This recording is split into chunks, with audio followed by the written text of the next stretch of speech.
मेरे पति राजीव के अच्छे स्वभाव की परिचित और रिश्तेदार सभी खूब तारीफ करते हैं। उन सब का कहना है कि राजीव बड़ी से बड़ी समस्या के सामने भी उलझन, चिढ़, गुस्से और परेशानी का शिकार नहीं बनते। उनकी समझदारी और सहनशीलता के सब कायल हैं। शादी के 3 दिन बाद का एक किस्सा है। हनीमून मनाने के लिए हम टैक्सी से स्टेशन पहुंचे।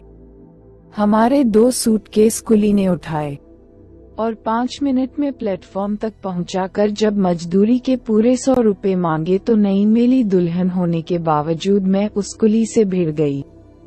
मेरे शहंशाह पति ने कुछ मिनट तो हमें झगड़ने दिया, फिर बड़ी दरियादिली से 100 का नोट उसे पकड़ाते हुए मुझे समझाया, यार अलका, केवल 100 रुपए के लिए अपना मूड खराब न करो। पैसों को हाथ के मैल जितना महत्व दोगी तो सुखी रहोगी। दोस्तों, वीडियो पसंद आए तो लाइक करें। किसी चालाक आदमी के हाथों लुटने में क्या समझदारी है? मैंने चिढ़कर पूछा था। उसे चालाक न समझकर गरीबी से मजबूर एक इंसान समझोगी तो तुम्हारे मन का गुस्सा फौरन छू हो जाएगा। गाड़ी आ जाने के कारण मैं उस चर्चा को आगे नहीं बढ़ा पाई थी, पर गाड़ी में बैठने के बाद मैंने उन्हें उस भिखारी का किस्सा जरूर सुना दिया जो कभी बहुत अमीर होता था। एक स्मार्ट, स्वस्थ भिखारी से प्रभावित होकर किसी सेठानी ने उसे अच्छा भोजन कराया, नए कपड़े दिए और अंत में 100 का नोट पकड़ाते हुए बोली, तुम शक्ल सूरत और व्यवहार से तो अच्छे खानदान के लगते हो, फिर यह भीख मांगने की नौबत कैसे आ गई? मेम साहब, जैसे आपने मुझ पर बिना बात इतना खर्चा किया है, वैसी ही मूर्खता वर्षों तक करके मैं अमीर से भिखारी बन गया हूँ। भिखारी ने उस सेठानी का मजाक सा उड़ाया और 100 का नोट लेकर चलता बना था। इस किस्से को सुनाकर मैंने उन पर व्यंग्य किया था, पर उन्हें समझाने का मेरा प्रयास पूरी तरह से बेकार गया। मेरे पास उड़ाने के लिए दौलत है ही कहाँ? राजीव बोले, मैं तो कहता हूँ कि तुम भी पैसों का मोह छोड़ो और जिंदगी का रस पीने की कला सीखो। उसी दिन मुझे एहसास हो गया था कि इस इंसान के साथ जिंदगी गुजारना कभी भी जी का जंजाल जरूर बना करेगा। मेरा वह डर सही निकला। कितनी भी बड़ी बात हो जाए, कैसा भी नुकसान हो जाए, उन्हें चिंता और परेशानी छूते तक नहीं। आज की तेजतर्रार दुनिया में लोग उन्हें भोला और सरल इंसान बताते हैं, पर मैं उन्हें अव्यावहारिक और असफल इंसान मानती हूँ। अरे, दुनिया की चालाकियों को समझो। अपने और बच्चों के भविष्य की फिक्र करना शुरू करो। आपकी अक्ल काम नहीं करती तो मेरी सलाह पर चलने लगो। अगर यूं ही ढीले ढाले इंसान बनकर जीते रहे तो इज्जत, दौलत, शोहरत जैसी बातें हमारे लिए सपना बनकर रह जाएंगी।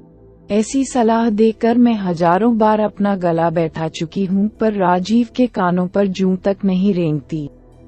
बेटा मोहित अब 7 साल का हो गया है और बेटी नेहा 4 साल की होने वाली है। अपने ढीले ढाले पिता की छत्र छाया में ये दोनों भी बिगड़ने लगे हैं।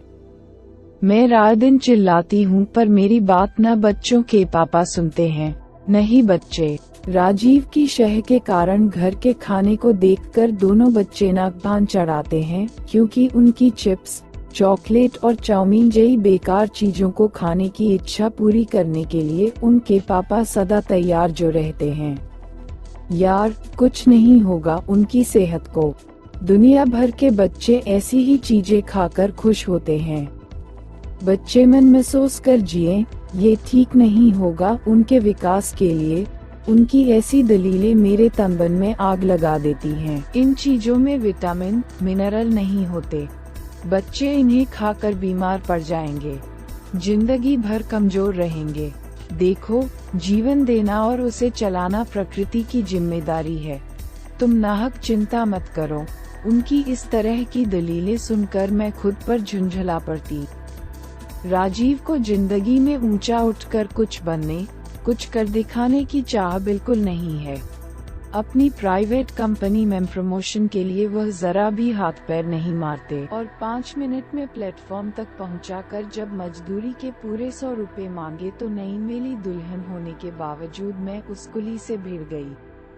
मेरे शहंशाह पति ने कुछ मिनट तो हमें झगड़ने दिया, फिर बड़ी दरियादिली से 100 का नोट उसे पकड़ाते हुए मुझे समझाया, यार अलका, केवल 100 रुपए के लिए अपना मूड खराब न करो। पैसों को हाथ के मैल जितना महत्व दोगी तो सुखी रहोगी। अरे, इंसान के हाथ पैर मारने से कहीं कुछ हासिल होता है? मेरा मानना है कि वक्त से पहले और पुरुषार्थ से ज्यादा कभी किसी को कुछ नहीं मिलता। उनकी इस तरह की दलीलों के आगे मेरी एक नहीं चलती। उनकी ऐसी सोच के कारण मुझे नहीं लगता कि अपने घर में सुख सुविधा की सारी चीजें देखने का मेरा सपना कभी पूरा होगा, जबकि घर गृहस्थी की जिम्मेदारियों को मैं बड़ी गंभीरता से लेती हूँ। यार, क्यों रात दिन साफ सफाई का रोना रोती हमारे पीछे पड़ती हो? अरे, घर रिलैक्स करने की जगह है। दूसरों की आंखों में सम्मान पाने के चक्कर में हमारा बैंड मत बजाओ प्लीज। बड़ी बड़ी लच्छेदार बातें करके राजीव दुनिया वालों से कितनी भी वाहवाही लूट लें, पर मैं उनकी डायलॉगबाजी से बेहद तंग आ चुकी हूँ। अलका, तुम तेरा मेरा बहुत करती हो। जरा सोचो कि हम इस दुनिया में क्या लाए थे और क्या ले जाएंगे। मैं तो कहता हूँ कि लोगों से प्यार का संबंध नुकसान उठाकर अभी बनाओ। अपने अहम को छोड़कर जीवनधारा में हंसी खुशी बहना सीखो। राजीव के मुंह से ऐसे संवाद सुनने में बहुत लगते हैं, पर व्यवहारिक जिंदगी में इनके सहारे चलना अच्छे नामुमकिन है।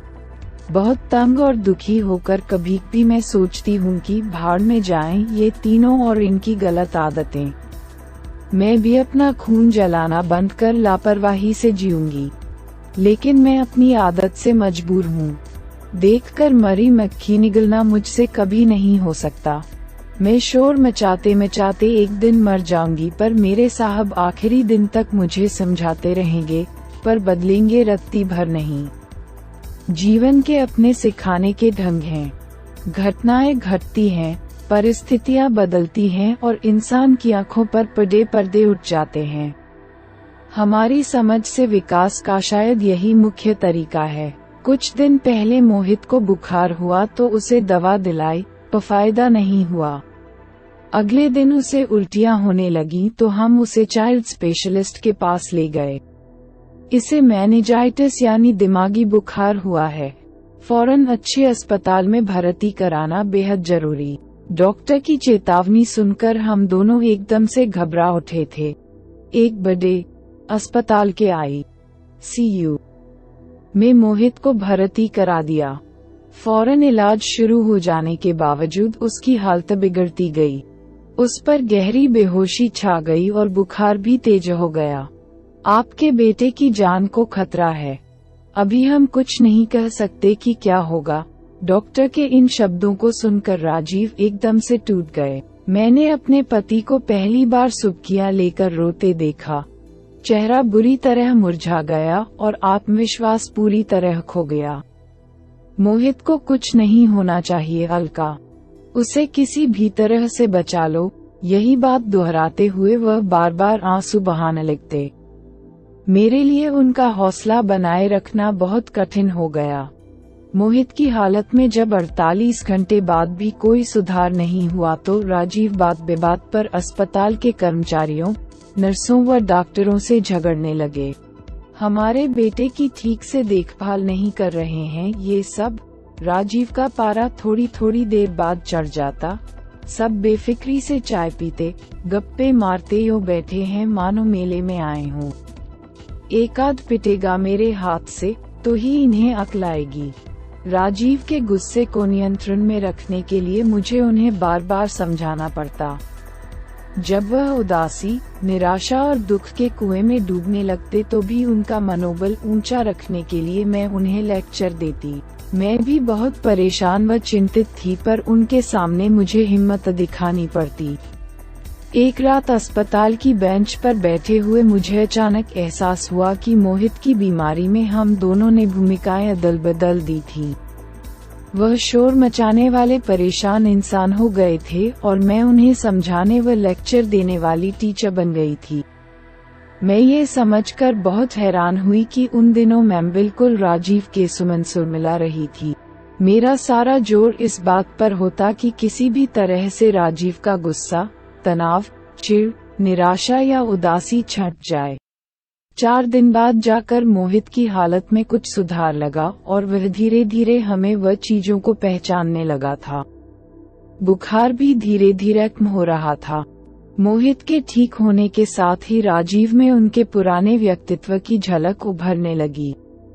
एक शाम जानबूझकर मैंने गुस्सा भरी आवाज में उनसे कहा, मोहित, ठीक तो हो रहा है, पर मैं इस अस्पताल के डॉक्टरों व दूसरे स्टाफ से खुश नहीं हूँ। ये लोग लापरवाह हैं, बस लंबा चौड़ा बिल बनाने में माहिर हैं।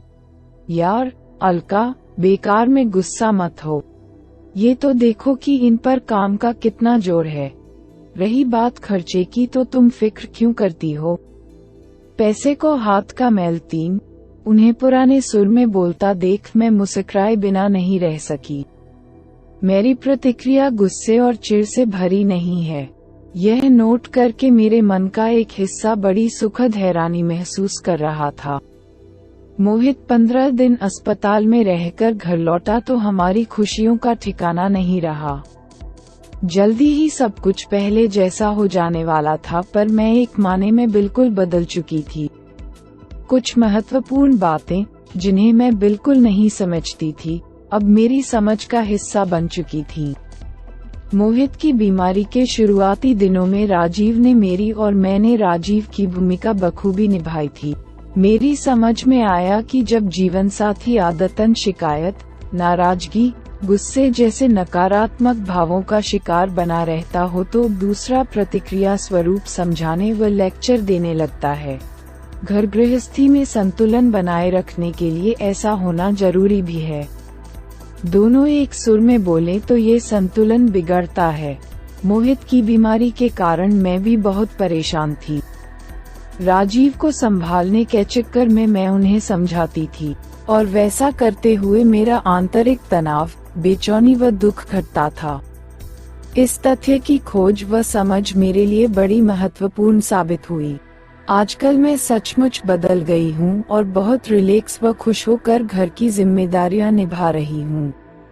राजीव व अपनी भूमिकाओं की अदला बदली करने में मुझे महारत हासिल होती जा रही है और यह काम मैं बड़े हल्के फुल्के अंदाज में मन ही मन मुस्कुराते हुए करती हूँ। हर कोई अपने स्वभाव के अनुसार अपने अपने ढंग से जीना चाहता है। अपने को बदलना ही बहुत कठिन है पर असंभव नहीं, लेकिन दूसरे को बदलने की इच्छा से घर का माहौल बिगड़ता है और बदलाव आता भी नहीं। अपने इस अनुभव के आधार पर इन बातों को मैंने मन में बिठा लिया है और अब शोर मचाकर राजीव का लेक्चर सुनने के बजाय मैं प्यार भरे मीठे व्यवहार के बल पर नेहा, मोहित और उनसे काम लेने की कला सीख गई हूँ।